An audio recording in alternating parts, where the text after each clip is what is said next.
त्याचबरोबर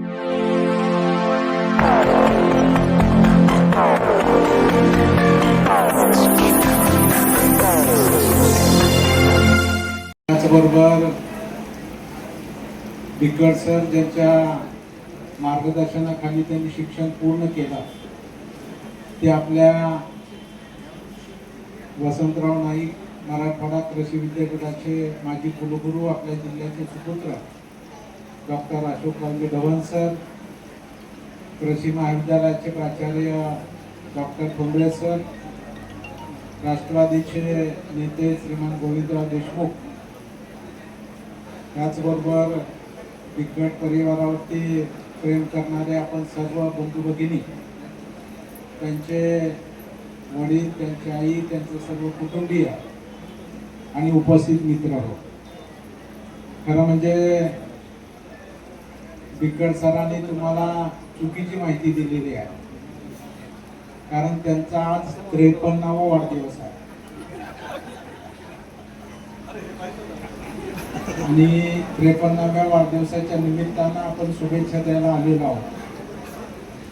त्यांना मी म्हटलो की 51 का लिहिलं, तर ते म्हणजे 51 लिहिल्यावर लोक येतात.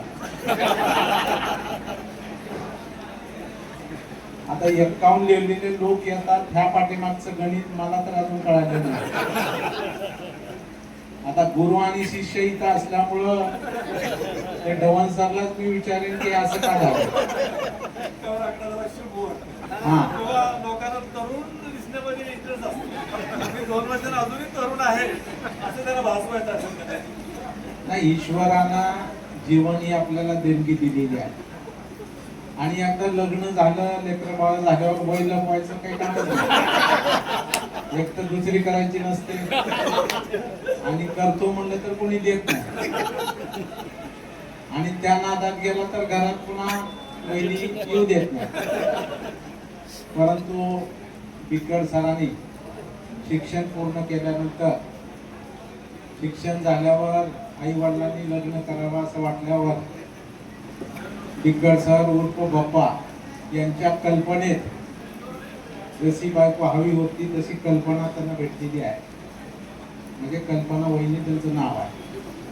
तर त्या कल्पना वहिनी त्या पण ग्रंथपाल आहेत, बिकट सर पण शिक्षक आहेत आणि ते माझे मतदार आहेत. गोविंदरावनी सांगितले की ते राष्ट्रवादीचे आहेत, ते मला आजच कळालं. पण ते काही असो, रमेश आप्पा कराडांचे भक्त आहे. विनोदाचा भाग सोडू, परंतु ते सकाळी उठल्यापासून ते झोपेपर्यंत घड्याळाकडे बघत असतात हे मला माहित आहे. त्याच्यामुळं आज त्यांच्या वाढदिवसाच्या निमित्तानं आपण सर्वजण एकत्र आलेलो आहोत. दोन्ही मुलं इथं आहेत, दोन्ही मुलं चांगल्या पद्धतीने शिक्षण घेत आहेत. मुलगी पण BDS होते, मुलगा पण त्या ठिकाणी शिकतोय. त्यामुळं घरची जी काही जबाबदारी असते ती पण आमच्या कल्पनाताईंनी पूर्णपणाने पार पाडलेली आहे. त्यामुळं आता रिटायर व्हायला अजून जवळपास 5 वर्ष राहिले आणि MCVCला त्यांचं जे काही स्थान आहे ते आम्ही सगळ्यांनी टिकून ठेवलेलं आहे. त्याच्यामुळे सेवानिवृत्त होईपर्यंत त्यांच्या काही जागेला कुठलाही धोका नाही आणि ते खडाचे शिक्षक आहेत. म्हणजे अजूनपर्यंत किती सेवा झाल्या तुमची? एकूण सेवा किती झाली? 26 वर्ष. तर इथं सगळा आमचा स्टाफ आहे. स्टाफला पण माहित आहे ते किती सुंदर शिकवतात, किती चांगलं शिकवतात आणि वर्गात गेल्यावर त्यांना हातात खडू सुद्धा घ्यायची गरज पडते.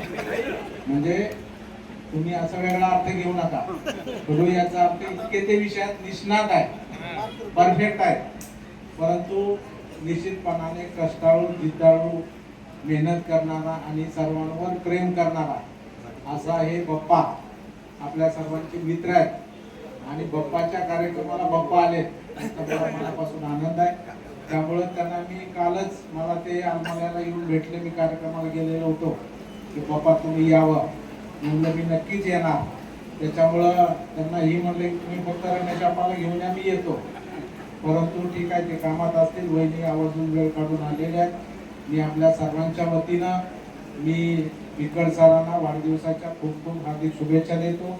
आई तुळजा भवानी त्यांना 100वे वर्ष जगण्याची संधी देवो आणि 100वा वाढदिवस साजरा करण्याचा योग सुद्धा पुन्हा इथंच सिद्धेश्वर हॉटेलमध्ये येवो अशा प्रकारची प्रार्थना आपल्या सर्वांच्या वतीने या ठिकाणी करतो. आता हॉटेलचं नाव सिद्धेश्वर असल्यामुळं धवन सर देशमुख आमची अडचण झालेली आहे प्रत्येकाची. पण त्यांनी मला कानात सांगितलं की जरूरपणाने एखाद्या दिवशी आंब्याचं झाड शोधून आपण पुढच्या कार्यक्रमात घेऊया. तेव्हा निश्चितपणानं तोही कार्यक्रम आम्ही त्यांच्याकडून त्या ठिकाणी घेऊ ही पण अपेक्षा या निमित्तानं व्यक्त करतो. आणि आपल्या लेकराचं कौतुक पाहण्यासाठी त्यांचे आई वडील समोर बसलेले आहेत, त्यांचं मनापासून टाळ्यावाजून आभार व्यक्त केले पाहिजे की अशा सुपुत्राला त्यांनी जन्म दिला आणि आज कर्तृत्ववान मुलगा, आज त्याचा सन्मान एवढ्या सगळ्यांच्या साक्षीनं होतोय. हे सुद्धा मोठा आनंद आई वडिलांच्या डोळ्यामध्ये आपण या ठिकाणी पाहतोय. निश्चितपणानं ही आठवण ठेवून आज ते दोघंही या ठिकाणी उपस्थित आहेत. त्यांनाही मी मनपूर्वक अशा शुभेच्छा देतो. सरांनाही शुभेच्छा देतो. कल्पना वहिनी त्या तर माझ्या संस्थेमध्ये BEd त्यांनी केलेलं आहे, त्या पण गुणी विद्यार्थिनी आहेत. त्यामुळं विकड सरच घरी पण दादागिरी करत असतात जशी बाहेर करतात तसे. त्यामुळे आपलं वहिनी निमूटपणाने सगळं सहन करतात आणि त्यांचं नाव कल्पना आहे. त्याच्यामुळं जरी ही संसाराचा गाडा यांचा चांगला चाललेला आहे आणि तो असाच फुलत भरत राहावा अशा प्रकारच्या शुभेच्छा देतो आणि मी आपल्या सर्वांची रजा घेतो. जय हिंद, जय महाराष्ट्र. आणि या कार्यक्रमाचं सूत्रसंचलन